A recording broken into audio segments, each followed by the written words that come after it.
오늘 말씀 볼까요? 오늘 말씀 갈라디아서 5장 16절에서 24절입니다. 갈라디아서 5장 16절에서 24절. 우리 함께 한 절씩 교도하겠습니다. 내가 이르노니 너희는 성령을 따라 행하라. 그리하면 육체의 욕심을 이루지 아니하리라. 죄의 소욕은 성령을 거스리고 성령은 육체를 거스리다니 이들이 서로 대적함으로 너희가 원하는 것을 하지 못하게 하려 함이니라. 너희가 만일 성령이 인도하신 바 같으면 율법 아래에 있지 아니하리라. 육체의 일은 분명하니 곧 음행과 더러운 것과 색과 우상 숭배와 주술과 원수 맺은 것과 분쟁과 시기와 분냄과 당짓는 것과 분열함과 이단과 투기와 술 취함과 방탕함과 또 그와 같은 것들이라. 전에 너희에게 경계한 것 같이 경계하노니 이런 일을 하지 않으면 하나님의 나라를 유업으로 받지 못할 것이요 오직 성령의 열매는 사랑과 희락과 화평과 오래 참음과 자비와 양성과 충성과 분유와 절제니 이 같은 것을 금지할 법이 없느니라. 그리스도 예수의 사람들은 육체와 함께 그 정욕과 탐심을 십자가에 못 박았느니라. 아멘. 우리 이제 함께 신앙 고백할까요? 예수스 에스티노 크리스토스. 예수스 에스티노 크리스토스. 예수는 그리스도이십니다. 인사 나누겠습니다. 아가포카이에 골로고엔 예수. 아가포카이 얼로엔 예수. 예수님 안에서 사랑하고 축복합니다. 예수님을 사랑하고 축복합니다. 올해는 노마사 강의를 마치고 올해 남은 주일을 복음 안에서 끝까지라고 하는 그런 큰 주제를 가지고 복음에 사로잡혀 살아가고 있는 그리스도인들의 그 삶에 대해서 지금 말씀을 나누고 있는데요. 먼저 우리가 구원의 능력 되시는 복음에 붙들려서 복음의 능력 안에서 살아가는 삶이 무엇인지, 그리고 예수님을 따르는 자기 부인과 십자가의 길이 과연 어떤 길인지를 살펴보았어요. 그리고 또 복음의 능력 안에서 예수님의 말씀을 듣고 행하는 자의 삶이 무엇인지 우리가 살펴보았어요. 지난 시간까지. 그리고 이제 다음 주는 추수감사주일이잖아요. 그래서 다음 주는 감사와 사랑과 화목을 이루는 공동체의 삶을 함께 나눠보려고 해요. 물론 이것도 복음 안에서 이루어지는 일들이겠죠. 복음 안에서. 우리가 살펴보고 있는 이 복음 안에서 끝까지라고 하는 흐름은 한편의 신앙 여정이다라고 말씀을 드렸는데 기억나시죠? 이 여정은 복음의 그 능력 안에서, 예수님 안에서 주어지는 은혜의 여정이 될 것이다라고 말씀드렸죠. 기억나실 겁니다.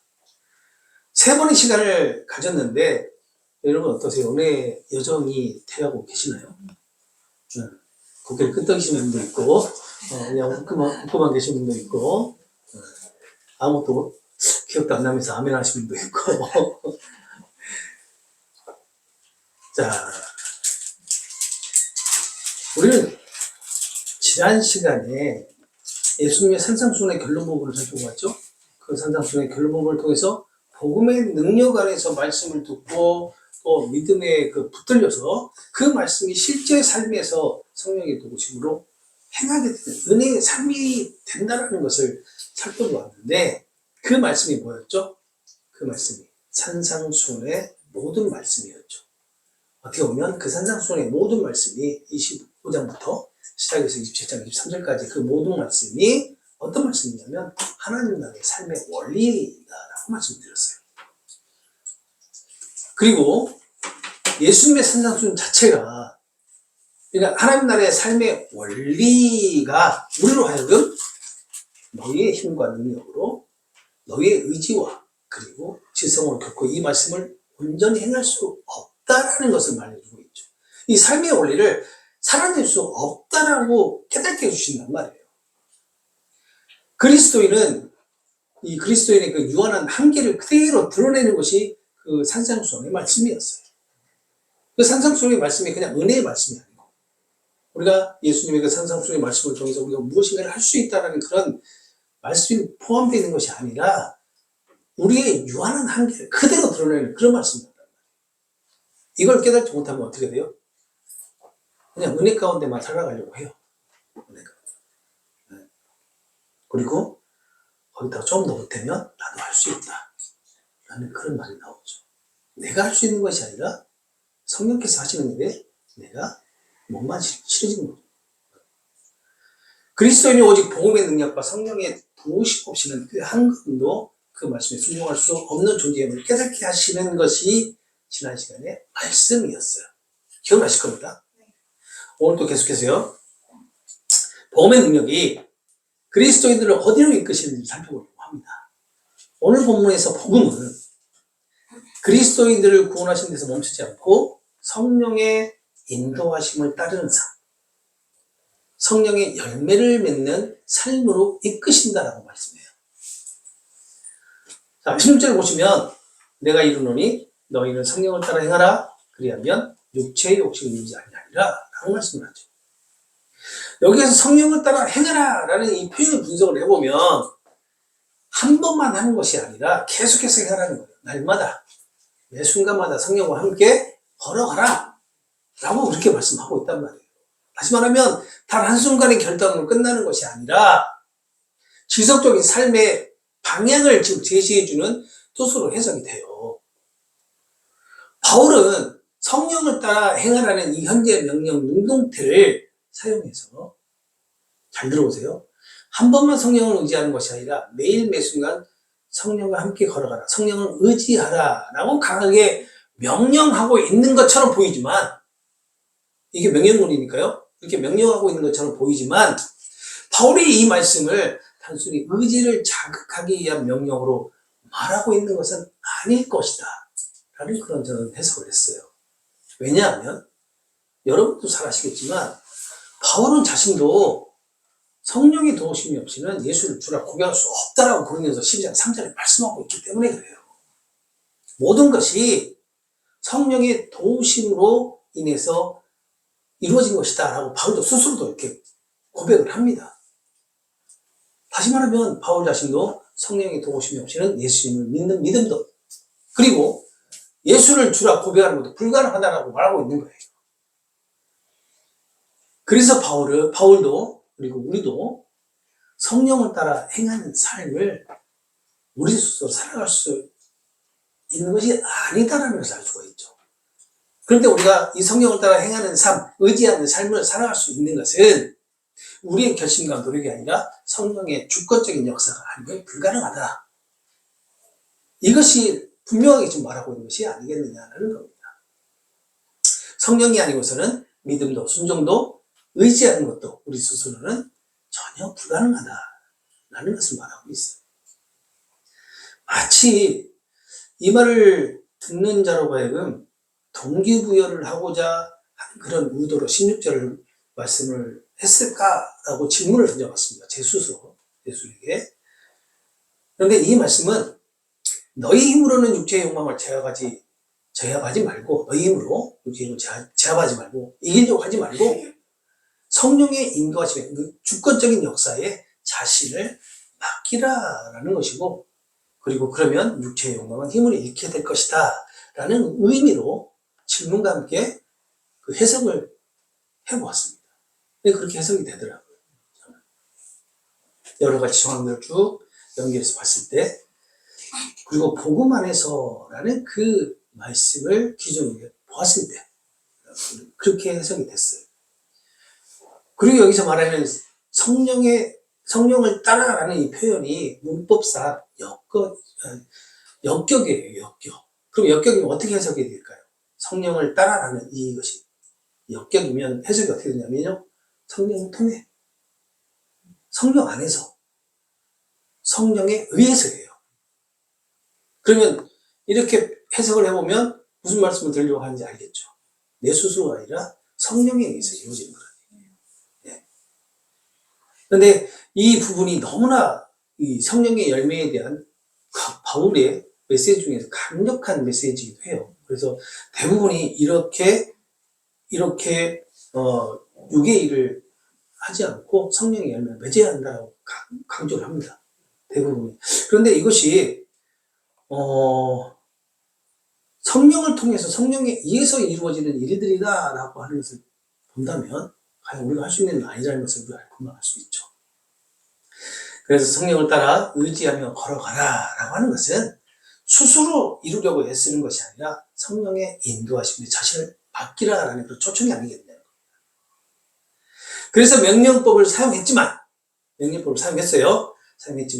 성령을 따르는 일은 성령께서 이루실 일, 성령이 주시는 능력으로 가능하다라고 해석이 가능한 겁니다. 그러니까 성령의 인도하심 속에서 살아가라 라고 말씀하시면서 그러나 너희 스스로 하려고 하지 말고 성령을 의지하여서 살아가는 그런 삶을 살아가라는 의미가 아닐까. 예. 이렇게 성령의 인도하심 속에서 살아가게 되면 육체의 욕심을 이루지 아니하게 된다 라고 지금 말씀하고 있는 거죠. 이 말씀과 명령으로 받아들여서 육체의 욕심을 이루지 말라라고 해석하면 적절하지 않아요. 이것도 역시 마찬가지 명령법이거든요. 육체의 욕심을 이루지 말라. 이 말씀은 결과를 나타내는 것인데 육체의 욕심을 억지로 억누르라라고 명령하는 것이 아니라 성령 안에서 살면 자연스럽게 육체의 욕심을 이루지 않게 된다라는 그런 의미의 해석이 가능한 거예요. 어떻게 보면 강한 부정으로 해석을 해야 돼요. 강한 부정으로. 그러니까 내가 노력해서 육체의 욕심을 내지 않겠다, 이겨내겠다. 육체의 욕망을 이겨내겠다라는 그런 뜻이 아니고 성령이 나를 이끌어 가시면 내 의지와는 상관없이 육체의 욕망이 자연스럽게 힘을 잃게 될 것이다. 내 안에 있는 그 육체의 욕망, 육체의 욕심이 어때요? 약하지는 않죠. 그렇죠. 거의 힘으로 따지면은 거의 99%죠. 그런데 성령께서 나를 이끌어 가시면 그러한 욕망과 욕심이 어떻게 된다고요? 힘을 잃게 된다는 거예요. 99%가 1%가 된다는 겁니다. 성령이 이끄는 삶은 육체를 이기려는 그런 싸움이 아니라 그분께 맡기는 삶을 의미하는 것이 아닐까요? 여기서 의지하다라는 이 말을 우리는 그냥 쉽게 사용해요. 내가 성령을 의지해서 이렇게 뭘 하겠습니다라고 하는데 이걸 좀 잘 살펴보면 의지한다는 말은 내가 붙잡는다는 그런 뉘앙스가 있어요. 그러니까 뭐죠? 내가 붙잡아요. 내가 스스로 붙잡는 거. 근데 우리가 지금까지 쭉 복음에 대해서 살펴봤던 내용을 따져보면 그거 우리 복음하고는 정 어떻게 돼요? 반하죠. 그렇죠? 맡기다라고 하는 그런 말은 어떤 내용일까요? 내려놓고 전적으로 이끄심을 따르는 거. 그러니까 하나님의 붙드심을 얘기한다. 하나님의 붙드심. 이것이 좀 차이가 있다는 것을 꼭 기억하시고. 그래서 바울은 17절에 육체의 소욕은 성령을 거스르고 성령은 육체를 거스르나니 이들이 서로 대적함으로 너희가 원하는 것을 하지 못하게 하려 합니다. 라고 합니다. 여기서 육체의 소욕이 성령을 거스른다 라는 말이 있어요. 육체는 무엇을 의미해요? 우리가 말하는 단순한 몸을 의미할까요? 아니겠죠. 우리 이제 오늘 다 아시니까 몸을 의지하지 않아요. 이것은 하나님 없이 자기 자신을 삶의 중심에 두고 살고자 하는 타락한 본성, 타락한 이성의 자아를 의미하는 거예요. 육체는. 다시 말하면 하나님보다 나 자신을 삶의 주인으로 삼으려고 하는 마음과 생각과 그리고 사고가 바로 육체라는 겁니다. 그리고 소욕은 일시적인 생각이나 감정이 아니라 끊임없이 욕심을 품고 추구하려고 하는 지속적인 욕구예요. 이거 인간의 기본 욕구죠. 어떻게 보면. 하나님을 알기 전에 자연인으로서 욕구를 가지고 모든 것들을 바라고 있는 거예요. 그러나 인간의 욕구는 한 번 끝나는 게 아니죠. 자, 보세요. 이병철 씨가 돈을 이만큼 벌어놨어요. 그러면 이만큼 벌어서 재미를 봤는데 이거보다 더 큰 돈, 많은 돈을 원하지 않을까요? 내가 공부를 열심히 해서 70점 맞았어요. 근데 그 다음 달 열심히 했는데 80점 맞았어요. 그럼 100점을 바라보지 않을까? 똑같은 겁니다. 인간의 욕구는 끊임없이 계속해서 추구하게 된다는 거예요. 인간이라는 존재는. 계속해서 욕망을 버리지 못하고 있는 상태가 소욕이에요. 거스른다라는 표현은요, 성령과 정면으로 충돌한다는 거예요. 정면으로 충돌한다, 성령과. 여기서 거스른다라는 이 표현은 카타라고 하는 전치사를 사용해요. 근데 이 카타라고 하는 이 전치사가 정면으로 반대하고 공격적으로 맞서는 것을 의미한단 말이에요. 누구한테요? 성령. 예, 성령. 그러니까 단순한 부정이 아닌 대립과 공격의 의미를 포함하고 있다는 겁니다. 이 말이죠. 그러니까 육체의 소욕을 성령이 거스른다라는 것은 하나님보다 나 자신을 삶의 주인으로 삼으려고 하는 그런 우리의 이성과 사고가 단순히 하나님을 부정하는 것이 아니라 대립과 그리고 공격의 의미를 가지고 있는데 이러한 것들이 계속해서 끊이지 않고 이러한 욕망을 버리지 못하고 있는 상태를 얘기하는 거란 말이에요. 그러니까 죄로 인해서 타락한 본성이 끊임없이 욕망을 뿜어내고 성령의 뜻과 정면으로 충돌하는 것. 그것을 말하고 택함을 받은 언약 백성 안에 여전히 남아있는 죄의 죄의 잔재, 제약이 성도들 안에 그대로 있으면서 성령과 충돌을 하고 있다라는 것을 말하고 있는 겁니다. 성령의 역사로 우리를 인도하시려고 하지만 육체의 욕망이, 그러니까 육체의 욕망, 나라고 하는 신을 삶의 중심에 올려놓고 그리고 하나님같이 되고자 하는 그리고 성과 악을 심판하고자 하는 그런 욕망이 우리 안에서 성령의 인도하심을 거부한다는 그런 의미입니다. 꼭 저의 모습을 보는 것 같아요. 매 순간마다 성령을 거부하는 것 같아요.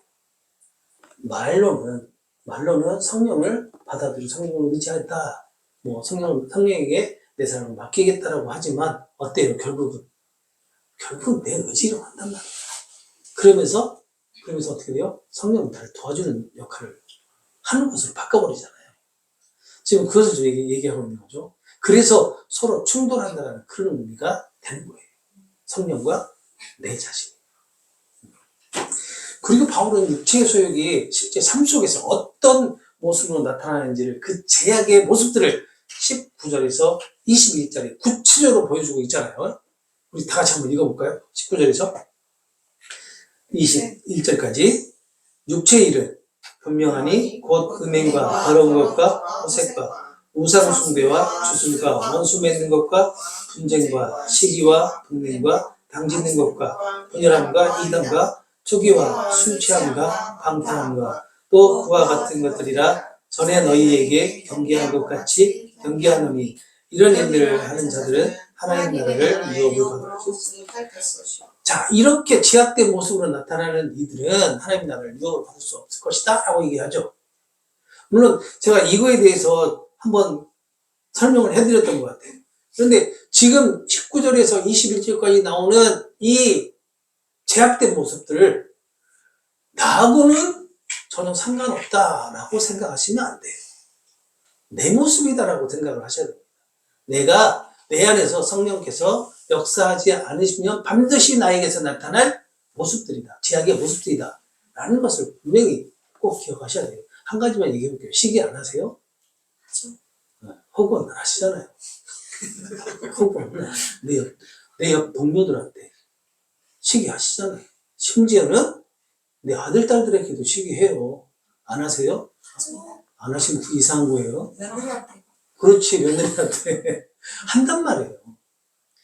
이러한 모습들이 우리에게서 지금 하나님의 언약 백성의 삶을 살아가고 있는 우리에게서 안 나타나야 되잖아요. 왜요? 구원받고 성령께서 매일 인도하신다면서요. 근데 왜 나타나요? 왜 그렇게 나타나냐고. 그것을 생각해 보실 필요가 있다. 19절에서 보게 되면 육체의 일들이라고 말이 나오는데 이 육체의 일들은 행위와 결과물이라는 뜻을 가지고 있어요. 육체의 욕망은 마음속에서만 머무르지 않고 반드시 어떻게 된다? 우리 삶의 모습에서 드러나게 된다. 라는 그런 의미랍니다. 그래서 신기하잖아요. 질투하잖아요. 우리 분명히 여기서는 그게 죄악의 모습이라고 얘기를 하는데도 하잖아요. 그래서 예수님도 마태복음 7장 16절에 열매를 보면 남을 안다 라고 이렇게 말씀하셨던 것처럼 삶에서 나타나는 열매를 보면 그 중심에 무엇이 있는지 드러나게 된다는 것을 알 수가 있는 겁니다. 그렇다면 지금 우리 삶에서는 어떤 열매가 나타나고 있을까요?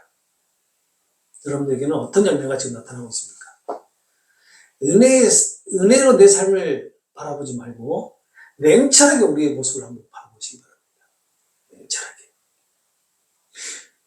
우리 안에서 여전히 나를 위한, 나의 유익만을 위한 자기중심적인 열매들이 드러나는 경우가 대부분이 아닌가요? 모든 초점이 누구에게 맞춰져 있어요? 그렇죠. 하나님은 아니죠. 예수님도 아니고 성령님도 아니잖아요. 나의 초점을 맞춰놓고 누구를 거기다가 도우미로 끌어들여요? 그렇죠. 하나님도 끌어들이고요. 예수님도 끌어들이고 성령님도 끌어들이고 반드시 나를 도와줘야 돼요. 내가 계획했던 것들을 반드시 이룰 수 있도록 도와줘야 돼요. 이것이 지금 우리의 냉철하게 보는 모습이 우리의 모습이에요. 많은 그리스도인들이 이것을 알기 때문에 이런 것을 알기 때문에 냉철하게 자기 자신을 바라보려고 하는 것을 꺼려합니다. 왜요? 자신의 추악함을 볼 수가 있잖아요. 내가 그리스도인인데 언약 백성인데 그런 추악한 모습을 볼 수 있기 때문에 자신을 은혜로 바라보면서 은혜로 내 삶을 바라보면서 자기 자신의 그 추악함을 합리화시키려고 하는 거예요. 대부분이 다 그렇습니다. 대부분. 냉철하게 바라보는 나의 모습 그리고 내 감정 그리고 내 만족 내 뜻을 이루고 싶어하는 그런 모습들이 육체의 열망이 끊임없이 올라오는 것이 대부분의 사실일 것입니다. 그러나 동시에 우리 안에 놀랍게도 다른 열매가 나타나는데 바로 그것이 성령의 열매라는 거예요. 어떻게 보면 내 감정, 내 만족, 내 뜻대로 이루고 싶어하는 그런 모든 것들이 냉철하게 우리의 모습을 바라보는 것이라고 볼 수 있겠죠? 그러면서 다른 열매, 내 안에 있는 다른 열매, 성령의 열매가 은혜로 바라보는 그런 내 모습이 아닐까.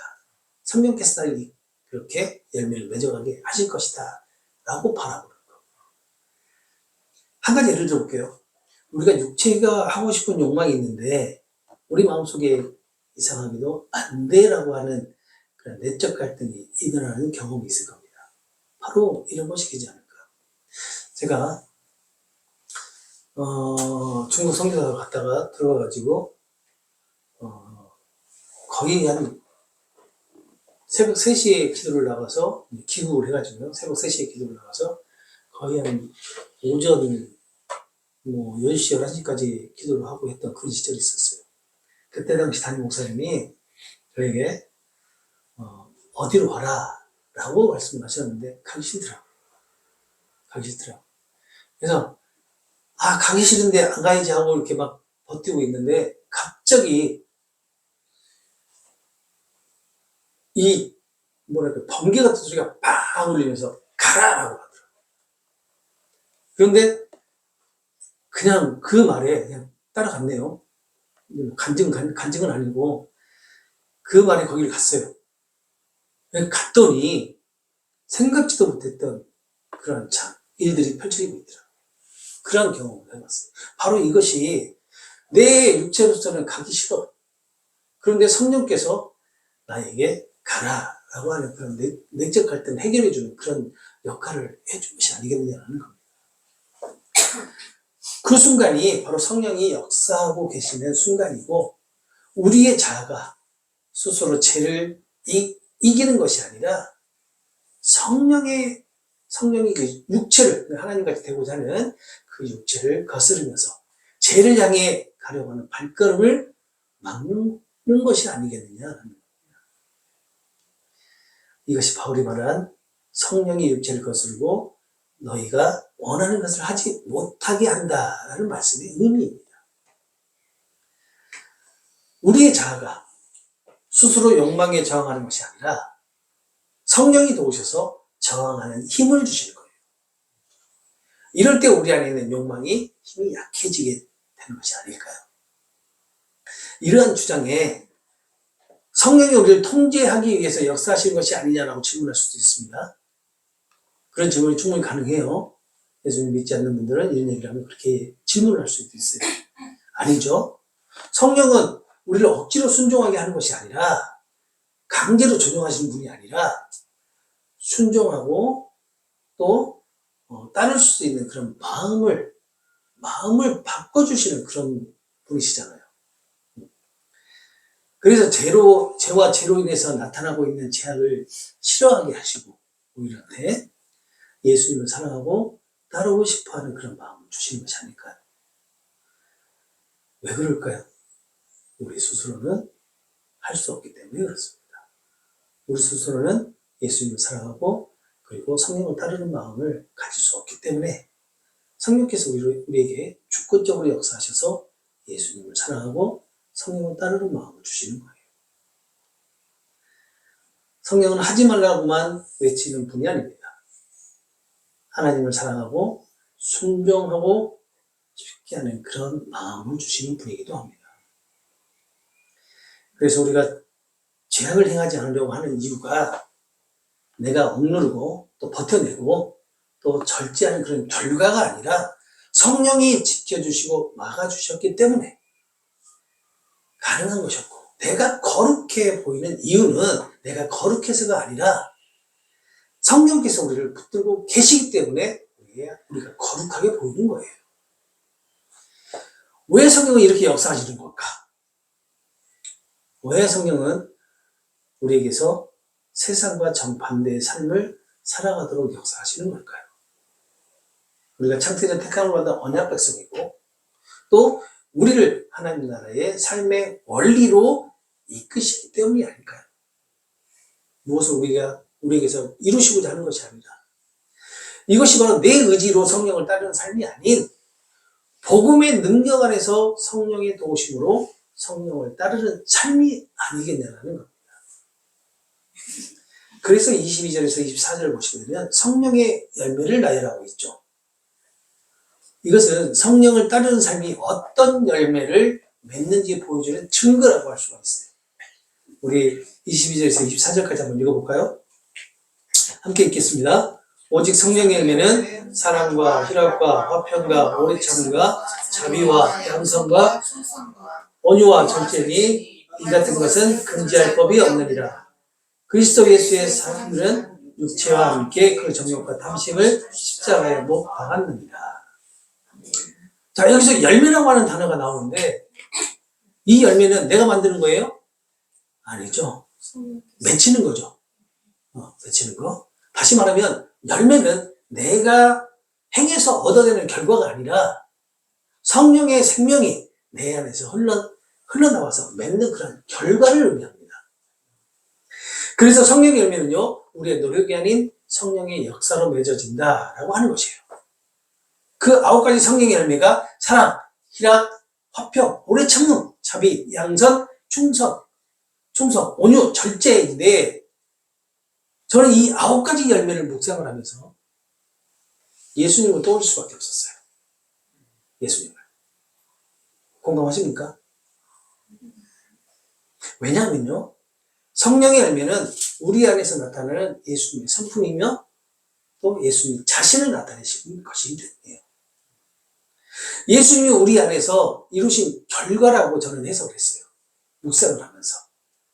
그래서 성령의 열매는 우리가 만드는 것이 아니라 성령께서 우리 안에서 예수의 형상을 회복해 가시는 과정과 결과이지 않겠느냐라는 그런 결론에 다다르게 됩니다.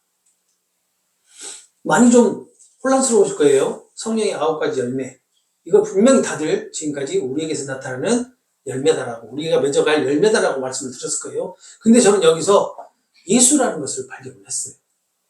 계속해서 그에 대해 설명해 드립니다. 왜냐하면 중요한 것이 있어요. 중요한 거. 성령의 열매는 기본적으로 9가지죠. 그러죠. 그런데 바울은 이 열매라고 하는 단어를 복수를 썼을까요? 단수를 썼을까요? 단수를 썼어요. 단수. 이 단수를 사용해서 표현을 하는데 열매들이 아니라 열매란 말이에요. 열매 하나를 말하고 있단 말이에요. 그래서 그 열매, 하나의 열매는 누구예요? 예수님이란 말이에요. 예수님. 9가지 표현은 그 열매의 특징이에요. 그러니까 예수님의 특징. 성령의 열매는 예수님 한 분이시고 9가지 성품을 예수님의 모습으로 나타내고 있는 거란 말이에요.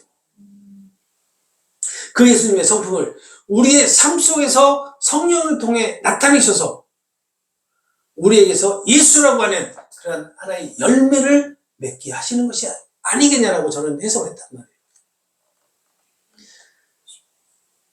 모르겠습니다. 이렇게 접근하시는 분들이 많이 있을 겁니다. 그렇지만 없을 수도 있어요. 이 열매 맺음은 내가 계획하고 성령께 도와달라고 하는 그런 방식이 아니겠죠. 성령이 이끄시는 방향에 내 뜻을 내려놓고 따르도록 인도하시는, 인도함을 받는 그런 삶을 말하는 것이 아닐까요? 그래서 성령을 따르는 삶은 억지로 순종하는 삶이 아니라 순종하고 싶은 마음을 주시는 은혜의 삶이라는 겁니다.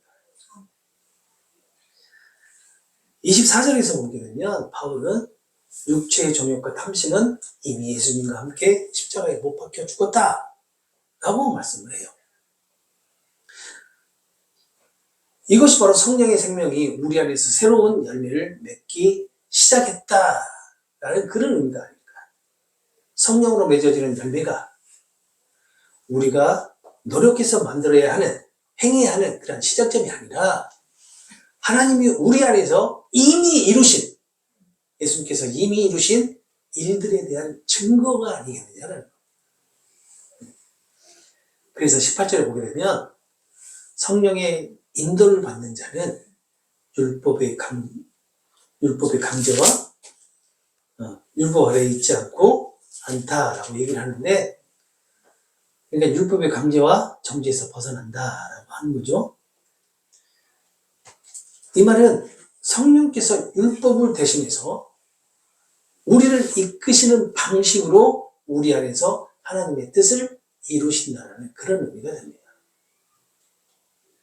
그냥 단순하게만 생각하지 마시고 좀 더 깊게 생각해 보시면 율법 아래에 있지 않다는 것은 결국은 하나님의 뜻이 우리 안에서 이루어지게 하는데 그게 성령의 역할이다 라는 거죠.